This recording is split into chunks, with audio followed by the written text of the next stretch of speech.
What's going on, everybody? Jason over Adventure Radio Off Grid. Rafters, supports, roofs, stuff. Some of you guys may not be mathematicians. I'm pretty good with math when it comes to making money, buying and selling stuff, figuring out percentages, things like that.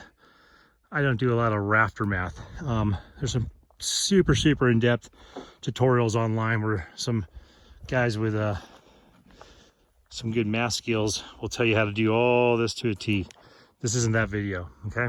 This is the video where the first time I built a set of rafters for a workshop at a house we had, I didn't quite understand the math.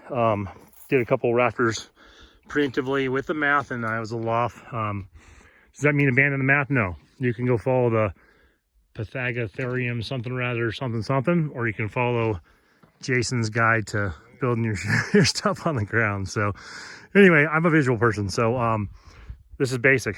I got a 12-foot stretch from side to side on our tiny house. I wanted to go with a 45-degree angle. I didn't cut these ahead of time, guys. I laid them all out as regular boards. I just ran out. I didn't show you guys this before I cut them all down. So I basically just laid regular boards, put a 2x4 in place of the front over there. I'm actually using a 2x8 for the ridge beam, I guess you call that. But I'm just putting that in place to mimic the thickness. So I have a 45-degree angle. I decided 45 because I was happy with that cut, and I like 45. It's just nice, clean, simple, and consistent. So I went 45 there, 45 there, laid them across. Without these notches, these bird's mouth, I didn't have those in there. I laid this board on top of it, measured them out to even them out, clamped them down there so that there was no nothing getting kind of wonky on the measurements. And I used the actual boards right here to mark out my bird's mouth. The bird's mouth of the area where it catches. So basically, I can't get it too tall here. That's looking at the side of the building, and your peak is up there, your ridge beam.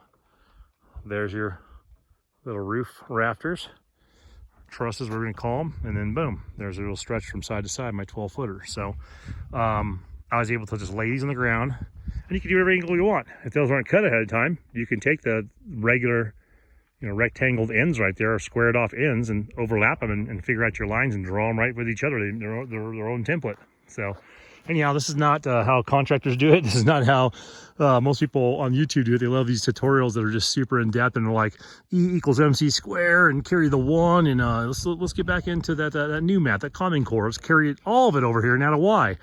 So that's not me. I don't do math like that. So this makes more sense for me. I'm visual. I can lay this on the ground. The dirt's not even, obviously, guys. If you got a driveway, it's a lot better than this. I had a driveway at my old place when I did my first set of rafters, and they came out great. I mean, are all of them 100% true? No, I got little gaps here and there. I've only built a couple sets. This is my third set of rafters, so I doubt they'll be perfect, and I'm okay with that. You can also get your measurement. So for your height, I think your rise is this, but this is just your straight up height to the top of the peak. That peak is right there, as long as you match those points up right there, and you come down here with the measurement to right there.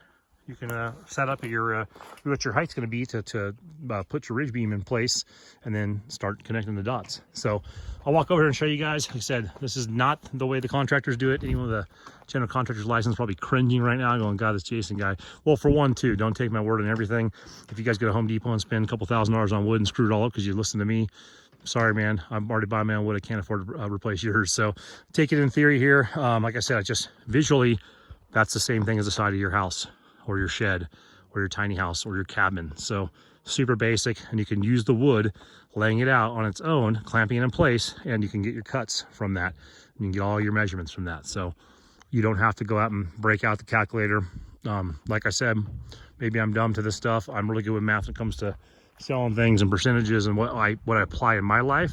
When I did all the math originally to do some rafters, I cut a couple, and I don't know what I did, but they weren't even close. So I like this. I'm a visual guy. So going down here, got the crew bouncing them through. So when you cut the bird's mouth, a little tip, I use a circular saw. So let me get back here.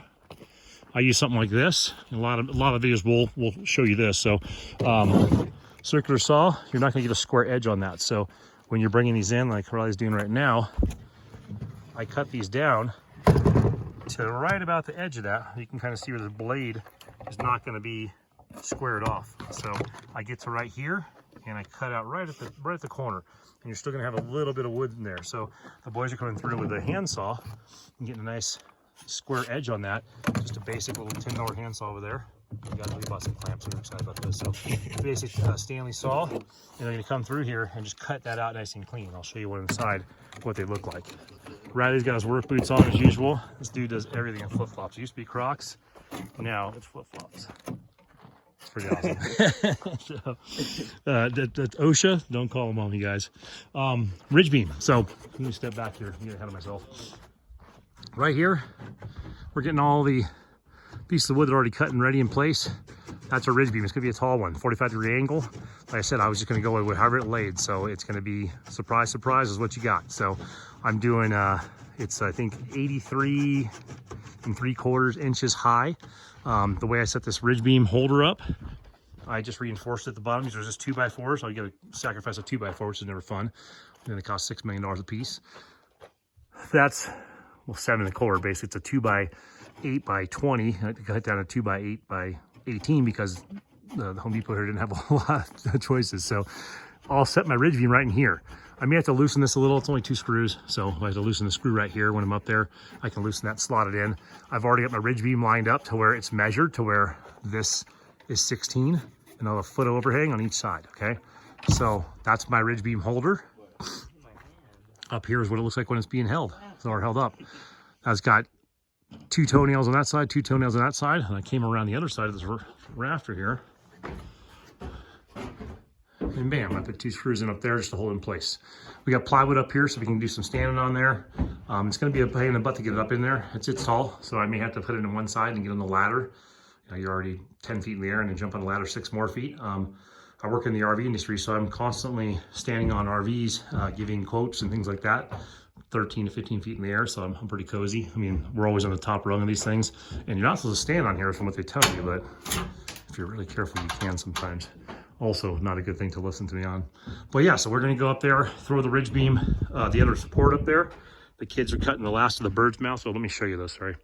So this little X is where I go to cut those out. So I carry the X a little bit longer, just so I can use it as a guide on the circular saw. We come back in with a handsaw and we clean them out. You see how much nicer it is inside. There's no slack in there, no slag, I guess you call it. Or like, you know, the little, you want a bunch of debris in there, you want it flat. And like I said, these will not sit 110% perfect on there.